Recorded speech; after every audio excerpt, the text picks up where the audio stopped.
I select the pen tool, then I make sure path is selected from this drop-down menu, and then I start to create the first path, which will come down from the background wall, go behind the model, and then go out between her hand and neck. This is why I find this portrait so good to work with, because her hand position makes the perfect spot for a neon tube. Now I go here to the Paths tab.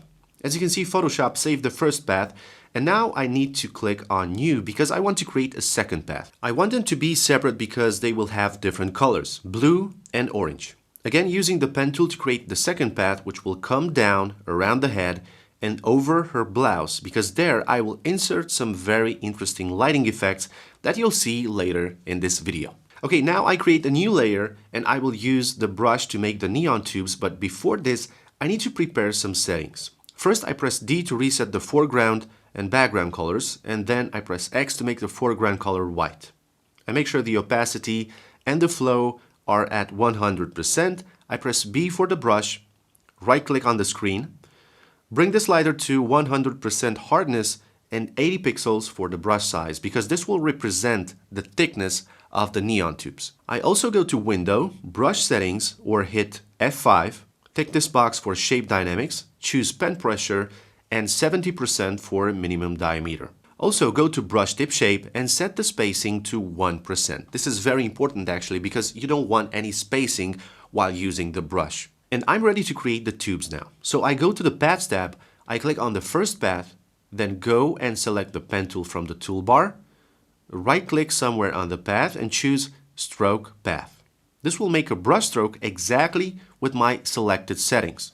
I choose Brush, make sure Simulate Pressure is selected, and press OK. And there we go, we have the first tube.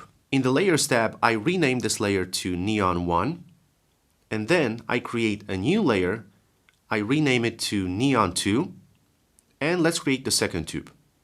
So from the Paths tab, I select the other path, make sure the pen tool is selected, right-click and choose Stroke Path again. With the same settings, I press OK, and I have the second tube as well. Now, in order to deselect the path, because I can see it on the screen, I just go to this panel, to the Paths panel, and click somewhere outside the area. Let's go to the next step, but before that, if you find some value in this video, please hit the thumbs up because that will help me a lot. And also you can subscribe to the channel for more Photoshop tutorials or other content related to photo and video. So I will hide one of the tubes for now to keep the workspace clean. And the next step is to add a new curves layer on top of the background image with the woman.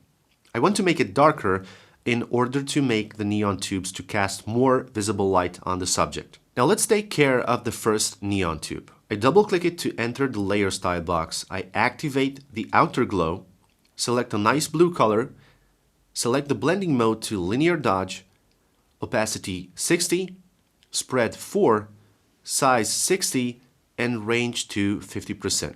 The thing is that you need to experiment with all these values because each image has a different resolution. So take your time, tweak these values until they look good to you. So let's click OK, and now I will add a layer mask because I need to hide some areas of the neon tube. I lowered the opacity of the neon layer just to see the background image better, and with a black brush I start to hide certain areas. You can use any selection method, the lasso tool, the polygonal lasso tool, or even a brush like this to make these adjustments.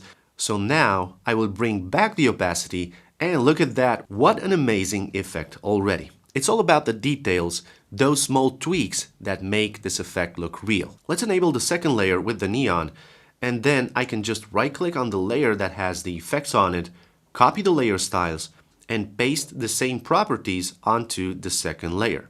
I need to change the color for this one, so I double-click it, go to the outer glow, choose an orange color, and then just press OK. Add a layer mask to this layer, and just like I did on the other one, I lowered the opacity of the layer to about 50, and then I'm using a black brush to hide parts of this neon.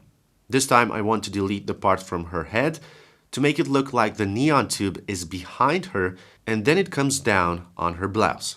I will put the opacity back to 100 now. Okay, looks good, and now it's time to add some more realism to this image with the help of the special effects. I'm going to add some lighting effects on her skin, hair, and clothes. So to make this very easy, I first need to make a selection for the model. I go to the quick selection tool and then I just press on select subject up here.